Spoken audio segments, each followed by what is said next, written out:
അതുമായി ബന്ധപ്പെട്ടൊരു പ്രതികരണം നമുക്ക് കേൾക്കാം. കൊടകര കുഴൽപ്പണക്കേസിൽ പറഞ്ഞ കാര്യങ്ങളിൽ ഉറച്ച് തിരൂർ സതീഷ്.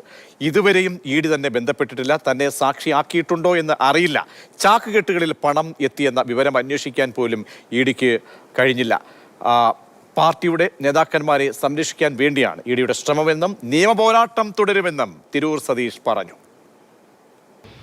ഒഴിഞ്ഞു, പുതിയ സംസ്ഥാന അധ്യക്ഷൻ വന്നു. അത് പാർട്ടിയുടെ ഒരു പ്രക്രിയയാണ്. അത് ആ രീതിയിൽ പോകട്ടെ.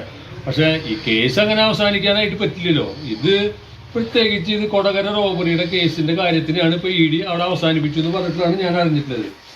അങ്ങനെയാണെന്നുണ്ടെങ്കിൽ എന്തിനാണ് ഈ കൊടകര റോബറി നടന്ന സമയത്ത് ഈ പണം കൊണ്ടുപോയ ആള് എന്തിനാണ് BJP-യുടെ നേതാക്കന്മാരെ ഫോണിൽ ബന്ധപ്പെട്ടത്? എന്തിനാണ് പാർട്ടിയുടെ ജില്ലാ നേതാക്കന്മാർ കൊടകരയിൽ ഈ സംഭവം നടന്ന സമയത്ത് തന്നെ പുലർച്ചയ്ക്ക് തന്നെ അവിടെ എത്തിയത്? എന്തിനാണ്? ഒരു ബന്ധമില്ല, പാർട്ടിയുടെ ആളുകൾക്ക് ബന്ധമില്ലെങ്കിൽ എന്തിനാണ് അവിടെ എത്തിയത്? അത് അന്വേഷിക്കണ്ടേ? അതെങ്കിലും ജസ്റ്റ് ഇ ഡി അന്വേഷിച്ച് കഴിഞ്ഞാൽ പാർട്ടിയുടെ ആ നേതാക്കന്മാർക്ക് ഇതിൽ ബന്ധമുണ്ടോ എന്ന് അറിയാലോ. ഞാൻ പറഞ്ഞല്ലോ, ഇത് കുറച്ച് പൈനല്ലല്ലോ. 6 ചാക്കുകളായിട്ട് 9 കോടി രൂപ വന്നു എന്നുള്ളത് ഞാൻ പറഞ്ഞു. ഈ പണം വന്നത് ഒന്നാമത് കള്ളപ്പണമാണ്. നമ്മുടെ പ്രധാനമന്ത്രി, നമ്മുടെ എല്ലാവരും പ്രധാനമന്ത്രിയാണ്. അദ്ദേഹം രാജ്യത്തിനോട് പറഞ്ഞിട്ടുള്ളതാണ് കള്ളപ്പണക്കാരെ ഈ രാജ്യത്ത് ഉന്മൂലനം ചെയ്യുന്നത്.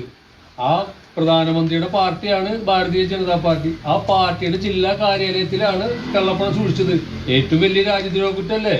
ഈ രാജ്യദ്രോഹ കുറ്റം നടത്തിയ ആളുകളെ, ഈ കള്ളപ്പണ ഇടപാടുകൾ നടത്തിയ ആളുകളെ അന്വേഷിക്കേണ്ടത് കേന്ദ്ര ഏജൻസിയായ ഇ ഡി തന്നെയാണ്.